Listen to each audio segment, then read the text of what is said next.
आज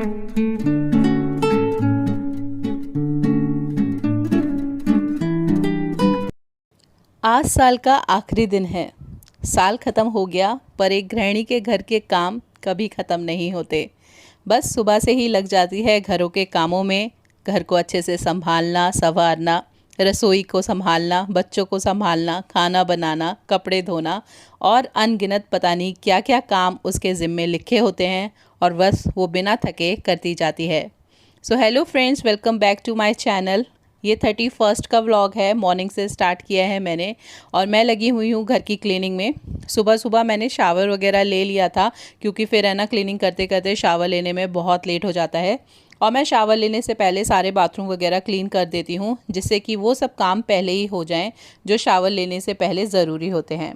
बस यहाँ पे अभी सारे बेड में सेट कर रही हूँ। जो भी मेरे व्लॉग्स देखते हैं उनको पता होगा कि मेरे दोनों ही बेडरूम्स यूज़ होते हैं। एक में स्वाविक के पापा और टिया सोते हैं और एक बेडरूम में मैं, स्वाविक और सिया सोते हैं। तो बस दोनों बेडरूम्स के जो बेडिंग थे वो अच्छे से मैंने सेट कर दिए हैं। अभी लिविंग रूम को भी अच्छे से अरेंज कर दूंगी और उसके बाद किचन की सफाई करूंगी। सुबह सुबह झाड़ू पोछा भी मैंने नहाने से पहले ही कर दिया था। थोड़े बहुत ऊपरी काम रह जाते हैं तो वो मैं अभी निपटा रही हूँ।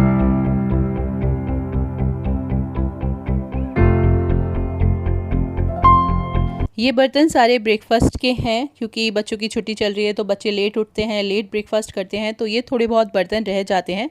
बाकी बर्तन तो मैं हाथों हाथ धोती चली जाती हूँ, जो भी हस्बैंड के टिफ़िन वगैरह बनने में यूज़ होते हैं। अभी किचन को भी मैं एक बार अच्छे से काउंटर टॉप को वाइप कर दूंगी, क्योंकि अभी मैंने चाय वगैरह बनाई थी, बच्चों को दूध वगैरह दिया था, बच्चों को ब्रेकफास्ट सर्व किया, तो गर्म करने में कुछ ना कुछ गिर ही जाता है, थोड़ा बहुत गैस गंदा हो ही जाता है। तो बस एक अच्छा सा वाइप कर दो पूरी गैस को एक गीले कपड़े से ना, तो फिर पूरा किचन आपका क्लीन लगता है। तो ये सब काम तो डेली बेसिस के हैं जो लगे ही रहते हैं और इनकी गिनती कहीं नहीं होती है।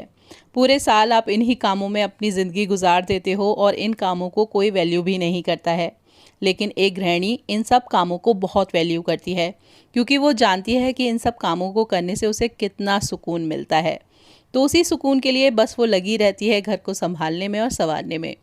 बस यहाँ पे पूरे घर की क्लीनिंग ऊपर की जो थी वो सब मैंने कर दी है। किचन को अच्छे से क्लीन कर दिया है। कपड़े यहाँ पे ड्राई हो गए थे तो उनको भी अभी सुखा दूंगी।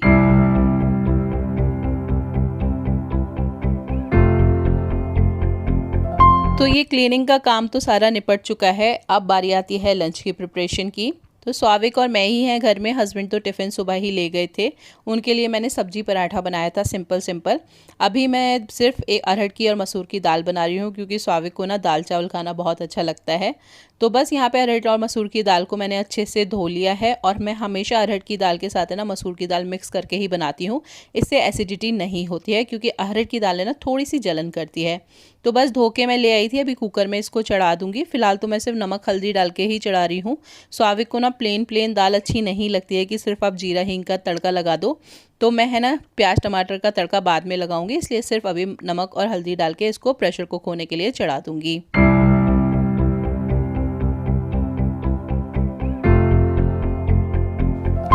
हम मम्मियों को पूरे घर की जिम्मेदारियों के साथ साथ बच्चों की चॉइसेस का भी ध्यान पूरा रखना पड़ता है।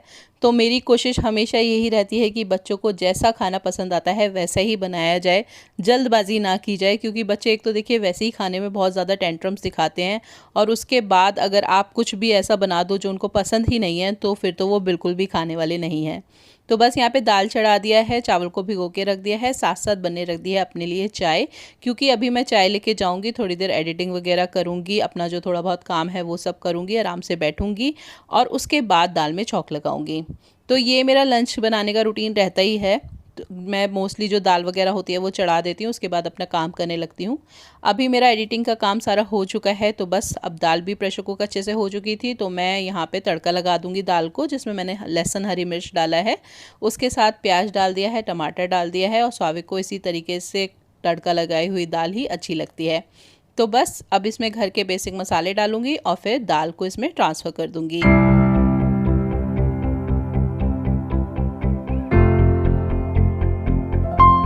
तो दाल यहाँ पे बन के हो गई है रेडी। एक बॉईल आने ज़रूर देना चाहिए जब भी आप तड़का लगाते हो। दाल मेरी बन चुकी है। ये सिंपल सी थाली है लेकिन बहुत ही टेस्टी बना था। आज खाना बहुत ही अच्छे से हम लोगों ने एंजॉय किया।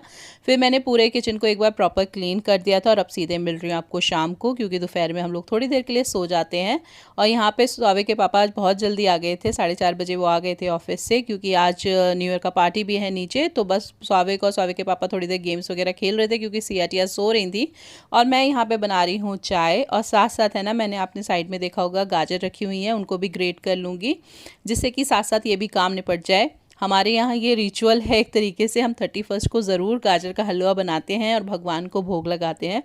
तो यहाँ पे बस मैं गाजर घिस के रेडी कर दूँगी और तब तक मेरी चाय भी अच्छे से बन चुकी थी, अच्छे से कट चुकी थी और गाजर भी मेरी घिस चुकी थी। हलवा मैं चाय पीने के बाद बनाऊँगी।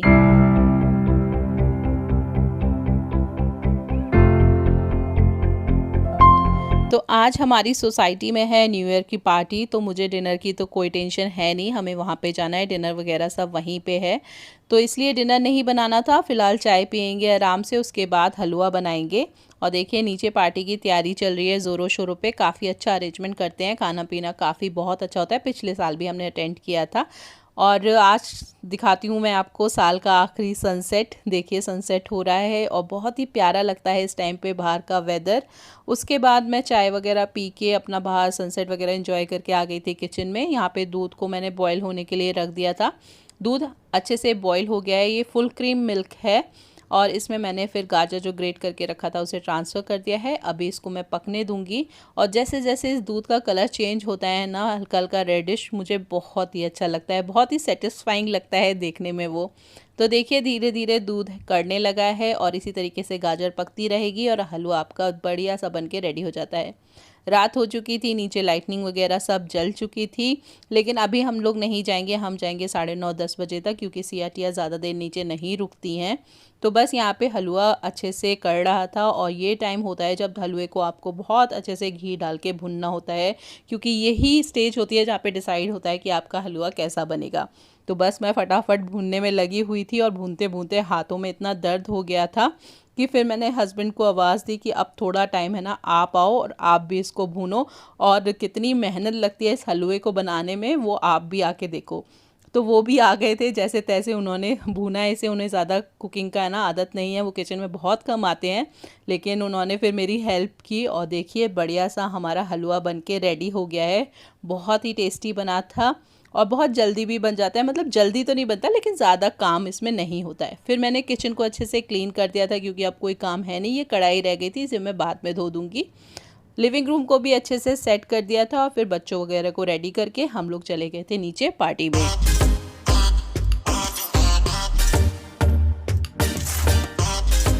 तो ज़्यादा लोग तो नहीं आते हैं इस पार्टी में, जो भी लोग पेमेंट्स एडवांस में किए होते हैं वही लोग आते हैं, क्योंकि मोस्टली लोग इधर उधर निकल जाते हैं। बाकी जो सोसाइटी में एंजॉय करना चाहते हैं वो सब इस पार्टी में आते हैं और काफ़ी अच्छा अरेंजमेंट होता है, काफ़ी अच्छा खाना होता है। पिछले साल भी बहुत अच्छा था, इस साल भी बहुत अच्छा था। तो हम लोगों ने आके पहले स्नैक्स वगैरह एंजॉय किए। टिक्की थी, समोसे थे, स्प्रिंग रोल्स थे और पानी पूरी थी, कुछ ड्रिंक्स थे, तो वही सब हम एंजॉय कर रहे थे। डीजे चल रहा था तो बच्चों को थोड़ा बहुत मैं एंटरटेन कर रही थी कि डांस करो, थोड़ा इंकरेज कर रही थी। लेकिन बच्चे तो बच्चे ही हैं, बच्चों को पार्क में आके दिखाई देते हैं सिर्फ झूले, तो वो है ना बस झूलों पे जाने की ज़िद कर रहे थे, ज़्यादा कुछ एंजॉय नहीं कर रहे थे। लेकिन झूलों वाली जगह पे ना, यहाँ पे उनका खाने वाने का उन्होंने सिस्टम कर रखा था, तो इसलिए उनको जाने नहीं देना था। तो मैं बस पकड़ के उनके साथ लगी हुई थी कि किसी तरीके से ये लोग भी इंजॉय करें और हम भी इंजॉय कर पाएँ।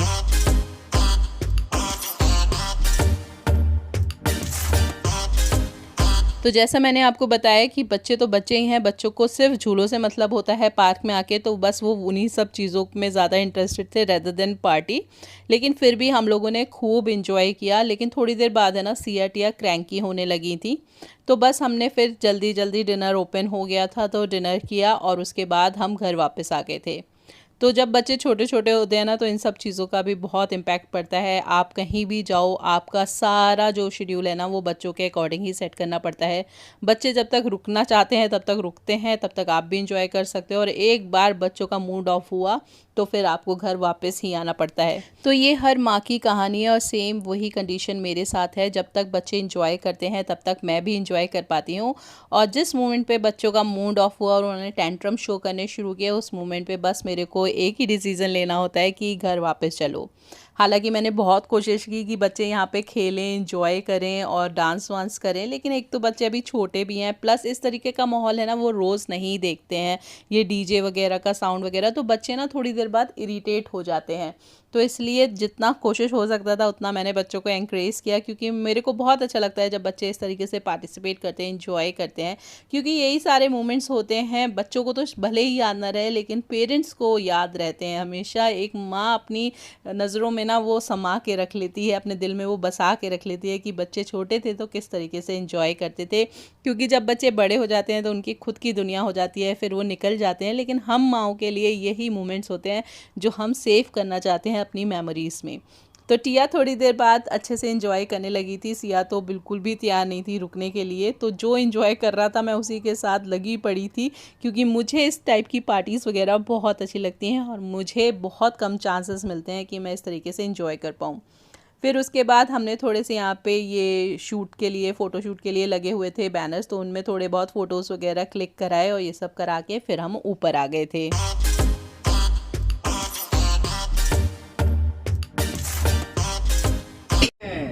9, 8, 7, 6, 5, 4, 3, 2, 1. Happy New Year! Yay! Happy New Year! Happy Motu New Year! Happy New Year! Happy New Year, Motu Happy New Year!